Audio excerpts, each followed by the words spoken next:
Hi everyone, Bob Landry here. I just want to give you guys a heads up. I do a lot of riding, so my machines usually get lots of miles on them, and I see problems develop that you guys are probably maybe a year or 2 years behind me.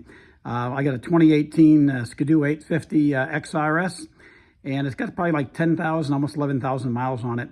And last year we started having a problem with the starter, and the starter just wouldn't engage, and what you could hear was the Bendix just not going.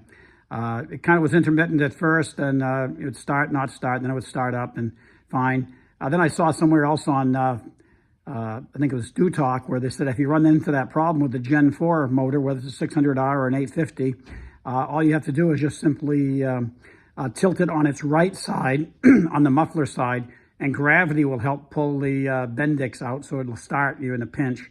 Well, we went up riding a couple of weeks ago with my grandson, and it was happening all the time. It wasn't intermittent anymore. So we had to, every time we stopped, you had to kind of just take the sled and tilt it on the right side, about 45 degrees, and it would start up right away. So it's like, okay, time to replace the Bendix. Well, I got into it, and it's like, oh, what a pain in the butt. Not impossible, just that I hadn't done it before, and there was really no videos on YouTube, so I thought I'd give you guys a few pointers here as far as what to do. Basically, what you have to do is take the top half of your machine off, like you always have to. Pull that off, pull the muffler off as well. And then once you pull the muffler off, you're going to have to buy a flywheel puller. Basically, I got the one right here. I hope you can read it all right. I got it from this company. I got just Google it, put the numbers in there. I got it from a company down in Tampa, Florida. It wasn't too bad. I think it was like 45, 50 bucks. But basically, it consists of the puller and the bolt. This is going to screw right into your flywheel here, and then you also have this to protect your crankshaft. So basically, you're taking this, putting this basically inside here like so. Goes against your crankshaft, and obviously you put this in there, and you crank the bolt down, and it pulls the flywheel right out. But before you pull the flywheel out, you have to pull the magneto housing has to come off, and there's 6 bolts that hold the magneto housing. I brought it up. I spent the extra $24.95, and I ended up getting the shop manual that showed me exactly where everything was. So if you look at it right here, you can see there's 6 different bolts where all the different arrows are that you have to get. One bolt, you can see the other all the other 5 bolts okay, but this bolt right up here is difficult to see. You really almost have to feel it to get it to pull that out. And the reason you have to remove that is that your CPS, your crankshaft positioning sensor, sits right here. And you can see on the Gen 4 and Gen 5 machines, basically you have your gear that's on your magneto that engages with the starter. And that's in the way. I tried pulling it out at first. I'm saying, what the heck is stopping me? And then I saw, oh, it's hitting on the position sensor here, CPS sensor. So I had to, I took these 2 screws off also with that. Then I just was able to pull the housing out. Then once you pull the housing, you can see it right here, the housing. You can't pull it out all the way. In fact, the manual will tell you that you got to pull a motor to do this. Well, you don't have to. As long as you pull this housing out a little bit, I was able to get the Bendix and free that up and take it out. So I'll show you that right now here. Basically, well, the Bendix right here, this is the one I bought. I bought this one used. They go for almost like $500–600 along with the starter. So it's very, very expensive. This one here just wouldn't engage properly. You can see it, I go to turn it. Whereas this one here, I go to turn it, and it comes right out. This one here will not come out unless I tilt it to the side. Then gravity will help, and it'll push out and hit the gears. Hope you're seeing this video, because I'm not a videographer here, but just want to help out. So this is the one I bought used. I got it for like $146. And here's the cover also, your magneto cover. Basically held on by 4 screws. 1, 2, 3, 4. You got those 4 there. Then you have 6 screws that hold in the your magneto case cover. And you can see that right here, the case cover. Once I pull that out, I was able to pull it. And I don't know if you can see it here or not. You can see the positioning sensor. And when you pull that out, then you can pull the flywheel off. But you try pulling the flywheel off before you pull that. gear is going to hit that's on your magneto itself. So you got to pull that. But once I pull the cover off here, you can see a small hole opening here. It's very, very small, so you really can't, it can't come out, you know, square peg, round hole type of thing.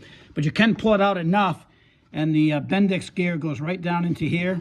There's a needle bearing way in the back here that you got to grease up, make sure it's there. And then right on here, they tell you, be very careful. There is a spring in here that basically preloads the whole Bendix assembly into the motor and into the shaft. So that spring, basically, the spring is right in where this goes into here. Spring goes right against the shaft here. Then this goes up into the motor, into the housing, and where the needle bearing is. And your starter drive comes in this way and kicks that on, and then it basically sends your Bendix out, and your Bendix turns the gear that's on your magneto. That's about it. I used a 1 1/4 inch, I think it is, yeah, 1 1/4 inch socket to pull the nut from the magneto. It fits on there perfectly. I didn't have the metric size for that, but this worked out good. You'll need some sort of tool to hold your primary clutch. I was able to get a tool and hold that so you can pull that apart and hold it. Otherwise, it's going to spin on you. And this goes back on with 92 foot-pounds, plus or minus 7. That's about it. It is doable. You can do it. More of a pain in the neck for me because I really didn't have the manual. But once I got the manual, it really was a lot easier. I was able to see where the missing bolts were that I had. I couldn't get that top bolt out. I didn't know where it was. Then it was like a blind feel, so I had to kind of feel up there and get it. But that's about it. That's all you need to do to pull that. The starters are very good. They last for a long time. Again, just watch out when you go to pull the, like I said, just for emphasis, when you go to pull, see that right here, when you go to pull your magneto off, you're going to have this. Make sure you use this when you go to pull it on or put it back on, because it is, they use rare earth magnets on there, and if you're not careful, it will pull it right in, and you'll get your fingers chomped on pretty well. But when you go to pull it out, you can see on here, there's where your CPS sensor is sensing the position of your magneto here as it spins to tell you when to fire your plugs and whatnot. And because it's got to sense those, you can see it. It's got to sense those. It sits off like right where my finger is here, so you can't pull this out until you take the housing off. Pull the housing up. Basically, just pull the housing up. Then you kind of free it just enough where you can pull that out. Pull a CPS sensor up here. Then you can pull this out. All right. Also, when you go to put this back in, they tell you when you go to pull it out. Also, make sure that your keyway for your crankshaft is pointing upward. So the Woodruff key that's on my crankshaft is up, and they tell you to mark the so you can see which way it is. So I kind of marked the magneto here just so I know which way to put it back in there. So the key, do not lose your key, otherwise you will be really sorry if you damage that keyway or whatever. It's going to definitely ruin your day. And like I said, just be careful when you take that CPS sensor off, because the sensor is going to be sitting like this. You can't until you take the housing off. Then you can kind of slide it off to the side a little bit just to get the magneto off. Hope it's beneficial. At least I thought I'd post this. It's kind of raw, but at least it'll give you some instructions what you have to do putting it back together again. Have a good day and enjoy your snowmobiling.